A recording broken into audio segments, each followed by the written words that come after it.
आज के सेशन में हम मोस्ट इंपॉर्टेंट क्वेश्चंस के बारे में डिस्कस करेंगे जो कि आपके एग्जाम के पॉइंट ऑफ व्यू से वेरी वेरी इंपॉर्टेंट है और यही सारे क्वेश्चंस आपके एग्जाम में आएंगे। तो सभी स्टूडेंट्स अगर इन क्वेश्चंस की प्रिपरेशन आप अच्छे से कर लेते हो, आपका जो है इस कोड में ये जो कि आपका इग्नू का कोड है BPCG172 युवा लिंग और पहचान, जिसे हम यूथ जेंडर एंड आइडेंटिटी के रूप में जानते हैं, इसके मोस्ट इंपॉर्टेंट क्वेश्चंस के बारे में हम डिस्कस करेंगे स्टूडेंट्स आज के सेशन में। अगर इन्हीं क्वेश्चंस को आप अच्छे से कर लेते तो पूरा का पूरा आपका एग्जाम जो है बेटर मार्क्स से कंप्लीट हो जाएगा। तो स्टूडेंट्स हमारा फर्स्ट क्वेश्चन है, कानूनी आर्थिक और सामाजिक सांस्कृतिक पहलुओं के संदर्भ में युवाओं का वर्णन करें। यानी कानून यानी कि लीगल वे में और आर्थिक इकोनॉमिकल एंड सोसाइटी कल्चर्स के अकॉर्डिंग जो है यानी कि यूथ जो है उसके बारे में हमें वर्णन करना है। तो फर्स्ट ऑफ ऑल मैं बात बोलूँ तो देखिए, आपको पता है कि हमारे युवा की बात बोली जाए, युवा जिसे हम बोल सकते हैं कि यूथ बोलते हैं जिसे हम, ठीक है, तो वो हमारा क्या है, एक ऐसे स्वरूप में आपका बोल सकते हो कि एक टाइम पीरियड के अकॉर्डिंग हम बोलते हैं कि ये यूथ है या फिर यंग है या फिर बोल सकते हो कि बड़ा हो चुका है या फिर कोई मतलब जो भी बुजुर्ग इत्यादि जो है, एल्डर है, क्या है, जो भी है,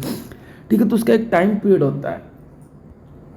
उस टाइम पीरियड के अकॉर्डिंग हमारे समाज में लक्ष्य व्यवस्था का सिस्टम डिवाइड किया गया है। देखिए, बच्चे अपनी ज़रूरतों के अनुसार जो है अपने देखभाल व्यवस्था के रूप में माता पिता से जो है जन्म होने के बाद वो माता पिता के अनुसार जो है पाले पोसे जाते हैं और धीरे धीरे उनकी वृद्धि को ही युवा व्यवस्था के रूप में एक स्वरूप देखा जाता है,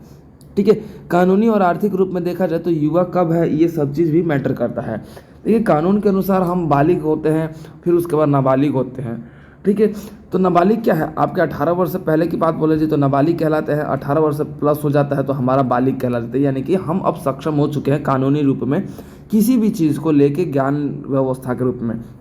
ठीक है। इसी को आपके बोल सकते हो कि एक विद्वान ने जो थे पर्टिकुलर बताया कि बाल्ट्स एंड सिल्वरबर्ग जो थे 1994 में यानी कि 1994 में जो है ये बात रखा था। उसके बाद रायफ नाम का एक विद्वान था 2006 में, उसने अपनी बात रखी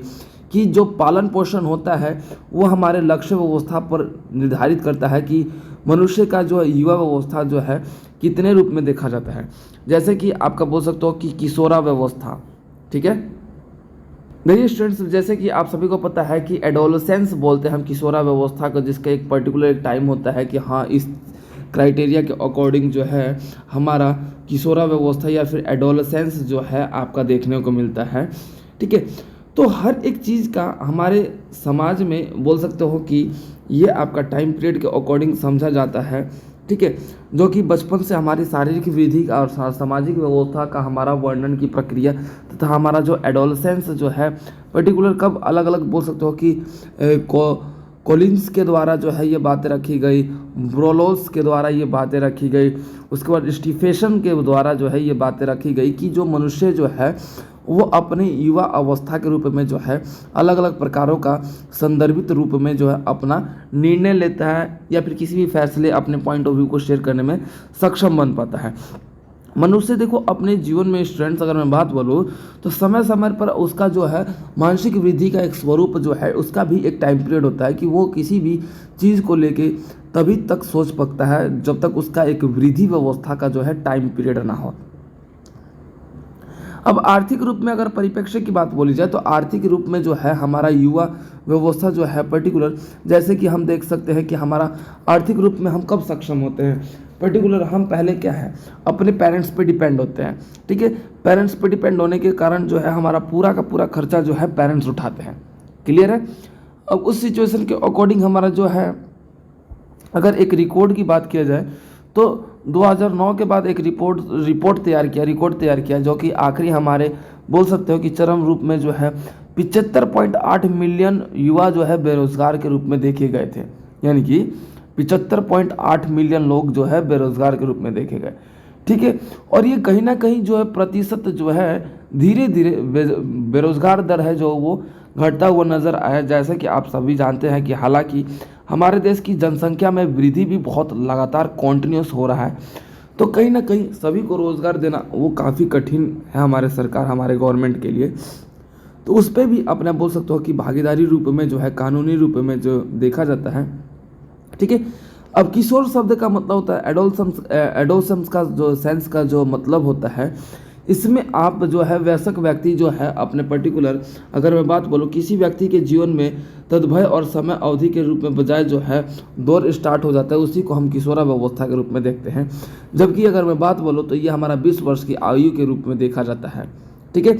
बाल्यावस्था के रूप में हमारा कानूनी रूप में जो देखा जाता है, आपने तो पता होगा कि कानून के अनुसार जो है हम अपने युवा व्यवस्था में आ जाते हैं तो हम वोट डालने का भी अधिकार प्राप्त कर लेते हैं। इसका जो महत्वपूर्ण उद्देश्य है सभी प्रकारों के रूप में देखो, अब युवा व्यवस्था का जो स्वरूप है 16 से 18 वर्ष की आयु को जो है किशोरावस्था के रूप में देखा जाता है, जो कि अगर इससे ऊपर हो जाता है तो हम पूर्ण रूप से अपने जो जीवन में सक्षम अवस्था के रूप में संचालित रूप में अपने जीवन को आगे बढ़ा पाते हैं, तथा कानूनी रूप में हमें अधिकार मिल जाता है कि हम अपने जीवन का खुद ही फैसला ले सके या फिर किसी से भी अपना वैवाहिक व्यवस्थाओं का स्वरूप अपना सके। ये हमारा खुद का अधिकार बन जाता है।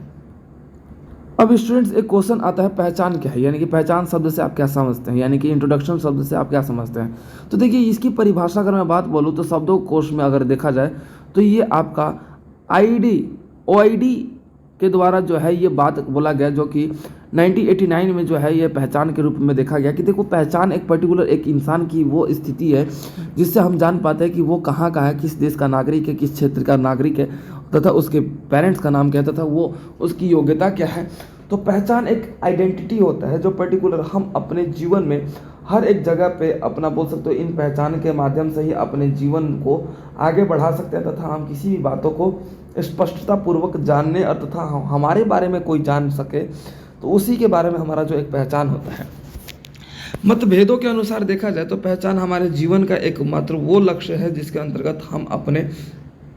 बारे में लोगों को बिना बोले भी बता सकते हैं। फॉर एग्जाम्पल आपने कई बार देखा होगा कि आपका मतलब कई जगह एक्सीडेंट हो जाता है तो उसका अगर मैं बात बोलूँ तो उसके आइडेंटिटी वगैरह होने के कारण जो है हम उसको आइडेंटिफाई कर लेते हैं कि भाई वो किस क्षेत्र का नागरिक है, उसके माता पिता कौन है, उसके टेलीफोन नंबर तक भी हम जान लेते हैं।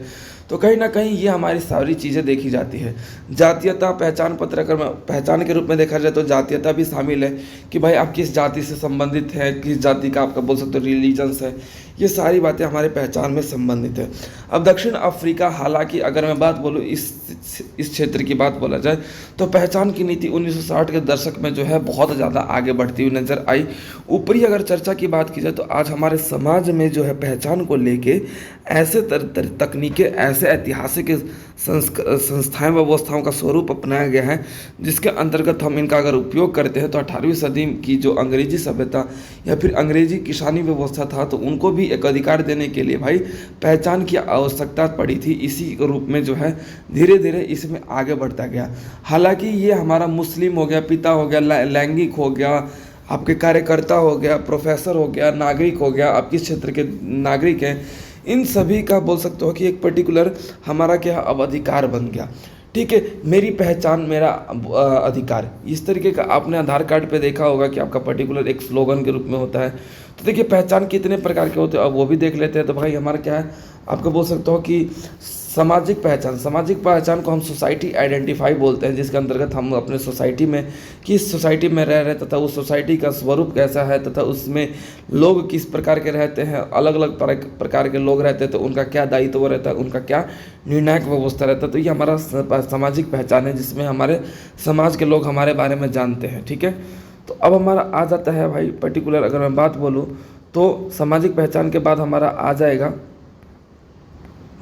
व्यक्तिगत पहचान। ठीक है, व्यक्तिगत पहचान की मैं बात बोलूँ तो देखो व्यक्तिगत पहचान क्या है, यानी कि पर्सनल आइडेंटिफाई। ठीक है, यानी कि हमारा जो पर्सनल जो है आइडेंटिफिकेशन होता है, हमारा पहचान होता है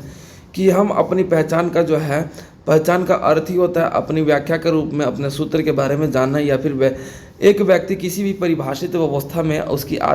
आत्मा का स्वरूप तथा उसके आत्मा का जो सक्षम व्यवस्था है वो अपने बारे में जान पाता है। जैसे उदाहरण के तौर पे जैसे कि हम अपने बारे में बहुत बार नहीं जान पाते कि हमारा बोल सकते हैं मेंटलिटी लेवल क्या है, हम क्या करना चाहते क्या नहीं करना चाहते, ये सारी क्या है व्यक्तिगत पहचान हम अपने अंदर नहीं कर पाते। तो जब हम खुद के अंदर जो एनालिसिस करने लगते हैं तो उसी को हम व्यक्तिगत पहचान के रूप में जानते हैं। अब उसके बाद पहचान का एक विरोधाभास, पहचान एक बोल सकते हो कि एक ऐसा डिबेटर के रूप में देखा जाता है जिस पर कोई भी आज तक जो है सटीक परिभाषा नहीं देखने को मिला, क्योंकि पहचान जो है पर्टिकुलर इंसान का किसी भी क्षेत्र के रूप में हो सकता है भाई। आपका बोल सकते हो करियर के क्षेत्र में हो सकता है, बिजनेस के क्षेत्र में होता है, जॉब के क्षेत्र में हो सकता है, नौकरी के क्षेत्र में हो सकता है, किसी भी क्षेत्र में जो है हमारा पहचान हो सकता है। और हमारी पहचान ही हमारा अस्तित्व कहलाता है या फिर हमारे अस्तित्व के रूप में देखा जाता है। तो इसका विरोधाभास मैं बात बोलूँ तो पहचान से हमारा एकमात्र ये भी होता है कि हमारा जो राष्ट्रीयता व्यवस्था है वो हमारा लैंगिक व्यवस्था के रूप में समाजों में विभाजन भी देखने को मिलता है। आज हमारे पहचान से हम बात कर लेते हैं तो हमारा समाज जो है उसका विभाजन भी देखने को मिलता है। ठीक है, पहचान में निरंतरता और सुगमता की बात की जाए तो देखिए, सुसंगमता की बात की जाए तो पहचान हमारे जीवन का वो मात्र वैश्विक अवस्था है जिसके अंतर्गत मैं बात बोलूँ पिछले 30 से 40 वर्षों में दुनिया में तेज़ी से बढ़ने वाला एक ऐसा मात्र लक्ष्य है जिसमें सभी लोगों की आइडेंटिफाई करने के लिए, सभी लोग किस प्रकार से अपने जीवन को जी रहे हैं इसका आइडेंटिफाई करने के लिए पहचान हमारे जीवन का एकमात्र लक्ष्य बन चुका है, जिसके अंतर्गत हमारा हर एक युवा पीढ़ी जो है अपनी एक खुद की पहचान बनाते हुए अपने जीवन का निर्वहन कर रहा है। इससे क्या बेनिफिट है कि पहचान से हम किसी को आइडेंटिफाई कर लेते हैं, बिकॉज क्योंकि अगर मैं बात बोलूँ तो आपके घर में ही 4-5 जने रहते हैं या आपके 5 फैमिलीज़ का एक बोल सकते हो आपका फैमिली है, मेंबर्स का फैमिली है इतने, ठीक है। तो उन सभी का एक भाई अपना पहचान है, नहीं तो भाई हम उन्हें कैसे जानेंगे, उनका कैसे पर्टिकुलर एक फील्ड के अकॉर्डिंग एक बोल सकते हो सिस्टम यूज़ करेंगे। तो विभिन्न हम खाद्य पदार्थ, व्यंजन, पहनावे तथा संगीत इत्यादि इन सभी को भी देखते हुए हम अपना पहचान कर पाते हैं। फॉर एग्जांपल आपने देखा होगा कि भरतनाट्यम भाई आपका साउथ इंडिया का आपका बोल सकते हो नृत्य है भाई, आपका बोल सकते हो इडली डोसा कहाँ का है भाई। तो ये क्या है, मतलब यानी कि हर एक चीज़ का जो हमारा एक पहचान है जो पर्टिकुलर हम अपने जीवन को यानी कि एक आइडेंटिटी के रूप में जी सकते हैं। ठीक है, देखिए अब स्टूडेंट्स बात कर लेते हैं। अगला क्वेश्चन है, कौन से कारक आक्रामकता और हिंसा को निर्धारित करते हैं। कारक का मतलब बोल सकते हो कि इफेक्ट्स, कौन से कारण होते हैं। ठीक है, तो देखिए आक्रामकता का मतलब होता है एग्रेसिव और बोल सकते हो हिंसा का मतलब होता है लड़ाई झगड़ा, उसमें भी पर्टिकुलर देखो ऐसे कई कारक है जो हमारे समाज में आज हम बोल सकते हैं जिसके कारण आक्रामक हो रहा है, समाज एक दूसरे के प्रति गुस्से में देख रहा है, हिंसा कर रहा है। ठीक है, तो पहला अगर मैं बात बोलूँ तो हमारा क्या है, परिवार। ठीक है, सामाजिक प्रतिक्रिया, मीडिया, समाज, ठीक है, सहकर्मी प्रभाव, व्यक्तिगत व्यवस्था, निजी दुश्मनी, ये आपके बोल सकते हो कि आक्रामक कई प्रकार के रूप में ले सकते हैं, जिसमें हमारा बोल सकते हो मौलिक हो गया, मानसिक हो गया, भावनात्मक हो गया। मौलिक जिसे हम बोल के यानी कि बोल सकते हो कि बोलते हुए आक्रामक हो जाए। मानसिक यानी कि हमारे मन की स्थिति की मैं बात बोलूँ तो मनोवैज्ञानिक व्यवस्था के रूप में हम आक्रामक होते हैं। भावनात्मक यानी कि हम अपनी भावनाओं के रूप में जो है सामने वाले को पता चल जाता है। ठीक है, तो ये हमारा आक्रामक का पहचान है, जिसके अंतर्गत बात करी जाए तो आक्रामक व्यवहार का योगदान देने वाले कारकों की बात बोली जाए तो यहाँ पर अगर मैं बात बोलूँ तो हमारे समाज में हमारे रहने सहने की जो स्थिति है वो हमारे समाज के आक्रामकता का निर्माण और व्यवस्थाओं का स्वरूप उत्तेजित करता है तथा समाज के आक्रामक व्यवहार के कारण जो है हमारा समाज पूर्ण रूप से हमारे जीवन में आगे ना बढ़ने का एक कारण बनता है तथा हमारे साथ जो है अनहोनी भी करने का जो कारण बनता है आक्रामक बनता है। आक्रामकता के कारण जो है हम अपने किसी भी सूझबूझ के अनुसार अपने बोल सकते हो किसी भी निर्णय में नहीं सक्षम हो पाते तथा मनोसामाजिक व्यवस्था के रूप में जो है हमारा कारक जो है ड्राइव के रूप में देखा जाता है। तो आक्रामक होने के कारण जो मनुष्य है यानी कि एग्रेसिव होने के कारण जो मनुष्य है भोजन, आश्रय और पानी इत्यादि इन सब का जो है बढ़िया से हम अपने प्रॉपर वे में अपने व्यक्तिगत रूप में जो है उसका आगे सक्षम नहीं हो पाते, उसके बारे में सोच नहीं पाते, सूझबूझ नहीं कर पाते। ठीक है, तो आक्रामकता हमारे समाज का न केवल बच्चों को उत्तेजित करता है अपितु बच्चों पर हानि भी पहुंचाता है। आपने देखा होगा कि बहुत से पेरेंट्स होते हैं काफ़ी गुस्से होते हैं तो उनके बच्चे क्या होते हैं पर्टिकुलर वो कुछ भी बातें शेयर करने से पहले घबराते हैं, तो इसलिए वो कहीं ना कहीं अपने पेरेंट्स से जो है एक अटैचमेंट वाली जो बात होती है वो कहीं ना कहीं ख़त्म हो जाती है। ठीक है, अब उसके अंतर्गत मैं बात बोलूँ तो हमारे सांस्कृतिक व्यवस्था में हमारे आक्रामकता व्यवस्था की जो स्थिति है वो हमारे योगा और हमारे बोल सकते हो कि मेडिटेशन व्यवस्था के रूप में ही जो है आत्मचिंतन रूप में ही हम अपने आक्रामक व्यवस्था और बोल सकते हो हिंसन व्यवस्था को ख़त्म कर सकते हैं। स्टूडेंट्स बात कर लेते हैं अब हमारा जो है प्रॉपर अगर मैं बात बोलूँ तो हमारा अगला क्वेश्चन है, ध्यान दीजिएगा, युवाओं के शारीरिक और संज्ञानात्मक विकास के सभी पहलुओं पर वर्णन करें। तो जिसे हम बोलते हैं describe all aspects of the physical and cognitive development of youth. यानी कि हमें बताना है कि सारे को आपके एक्सपेक्ट जो है बताने हैं।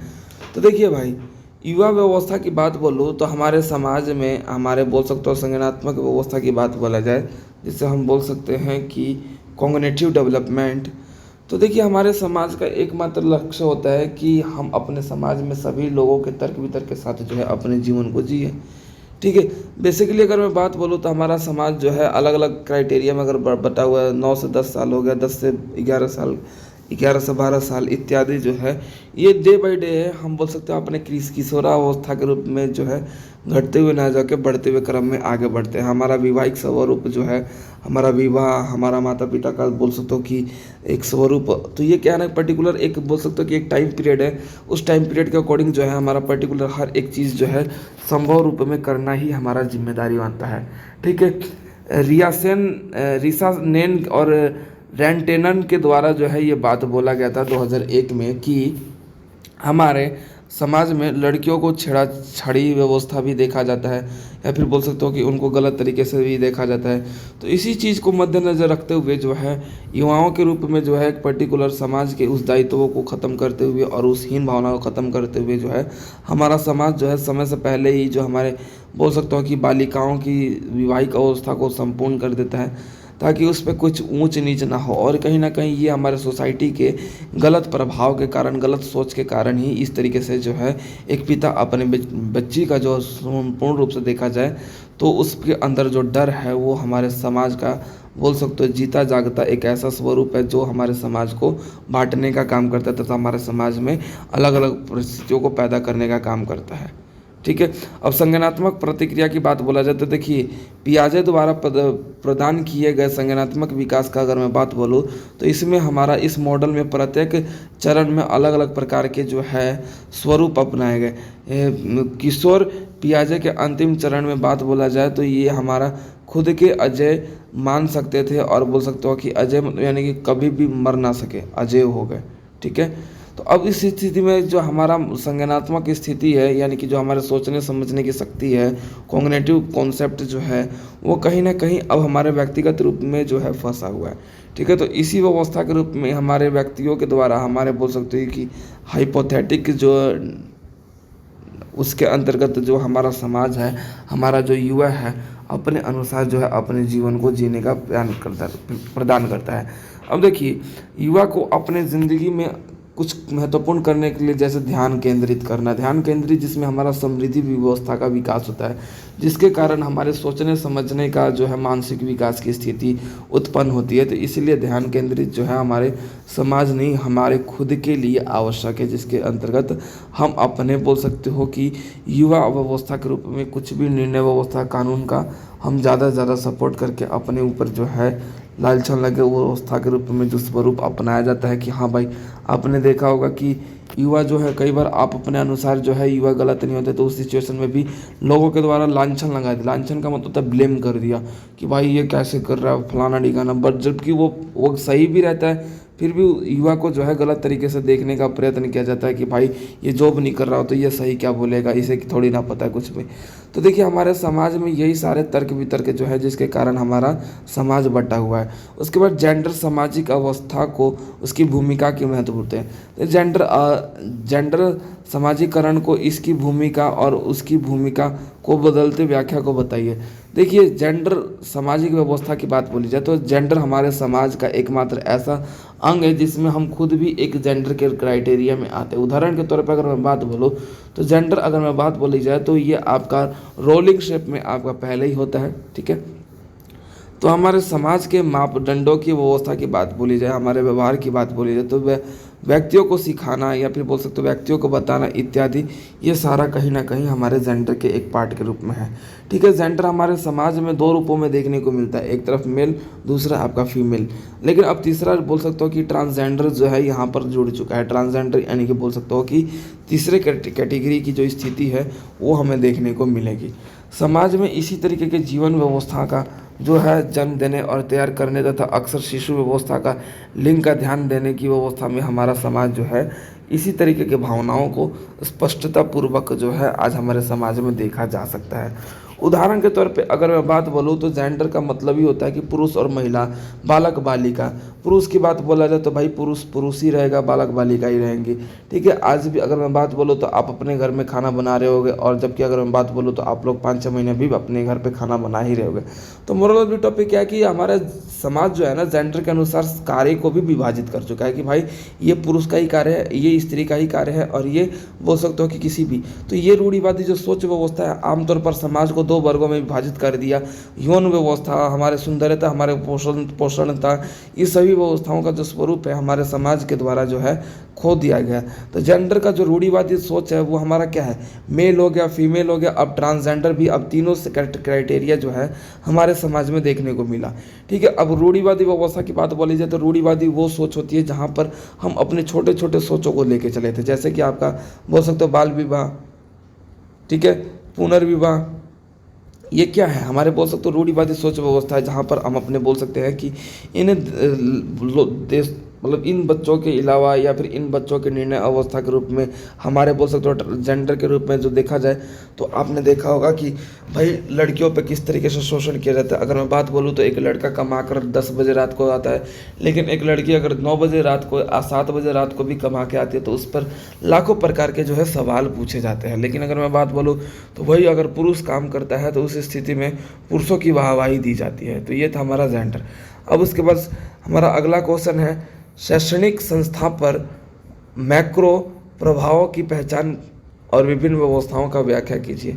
अब देखिए शैक्षिक व्यवस्था का जो संगठन है उसमें आपके सूक्ष्म पर्यावरण को समझना बहुत बड़ा कठिन काम है, बहुत ही बड़ा कठिन काम, जिसके अंतर्गत मैं बात बोलूँ तो इन संस्थाओं में अपनी विकास रणनीति, व्यावसायिक नेटवर्क कनेक्टिविटी इत्यादि का जो है स्वरूप देखने को मिलता है। मानव निश्चित रूप में शैक्षिक व्यवस्था का अगर बात बोलूँ तो संस्था जो है सबसे संस्थान जो रूप में देखा जाए तो वो सबसे महत्वपूर्ण संस्थान है, संसाधन के रूप में जो है वो हमारे शैक्षिक व्यवस्था में हमारे शिक्षा को लेके जो है ये मत देखा गया, जो कि हमारे समाज के अलग अलग वर्गों में विभाजित है। ठीक है, आज के टाइम पे मैं बात बोलूँ तो शिक्षा एकमात्र ऐसा स्वरूप बन चुका है जो हमारे संस्था को चलाने का काम कर रहा है। ठीक है, अगर रेवेले, ठीक है, कोटलर, फॉक्स, हैरिट एंड क्लेवर्टन जो है अलग अलग इनकी व्यवस्था का विज्ञान पढ़ोगे तो हमारे ग्राहक में अलग अलग हमारे 6 श्रेणी व्यवस्था बटे हुए। ग्राहक की मैं बात बोलूँ तो जो हमारे बोल सकते हो कि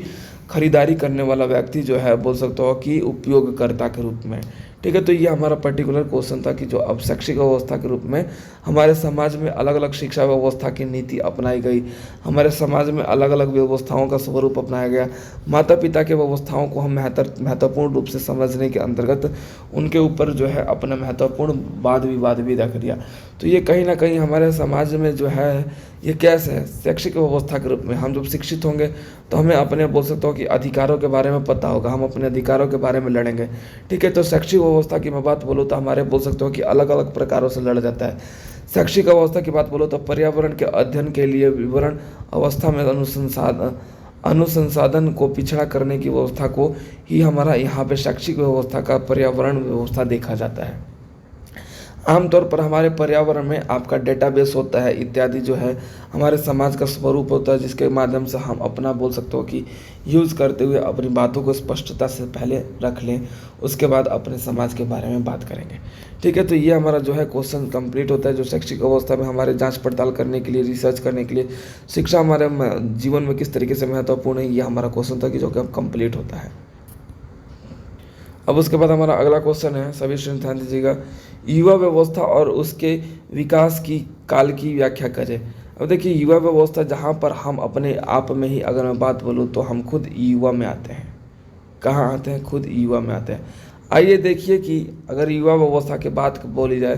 तो ये हमारे समाज में अगर मैं बात बोलूँ तो 150 से या फिर 100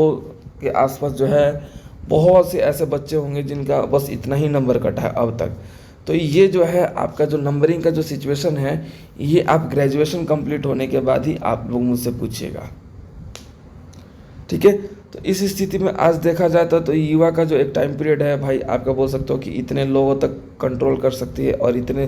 समय तक कंट्रोल कर सकती है।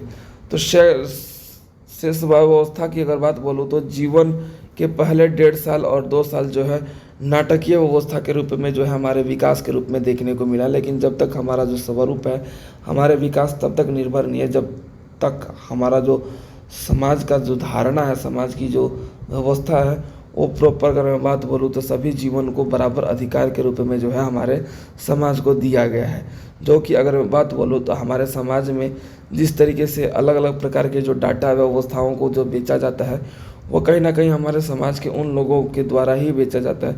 जिसमें हमारे कार्यकाल में हमारे जीवन संतुलन व्यवस्था को बनाते हुए अलग अलग प्रकारों के कार्यकाल किए तथा अपने बोल सकते हो कि महत्वपूर्ण योगदान दिया। तो इस स्थिति में जो है ये हमारा क्वेश्चन का जो सेशन है वो कंप्लीट होता है। इन्हीं क्वेश्चन को स्टूडेंट्स अच्छे से कर लेते हैं तो पूरा का पूरा एग्ज़ाम आपका अच्छे से कवर हो जाएगा। तो सभी स्टूडेंट्स आप इन्हीं सब की क्वेश्चन की प्रिपरेशन कर लीजिए। Okay students, and best of luck for your exam. अच्छे से एग्ज़ाम दीजिएगा।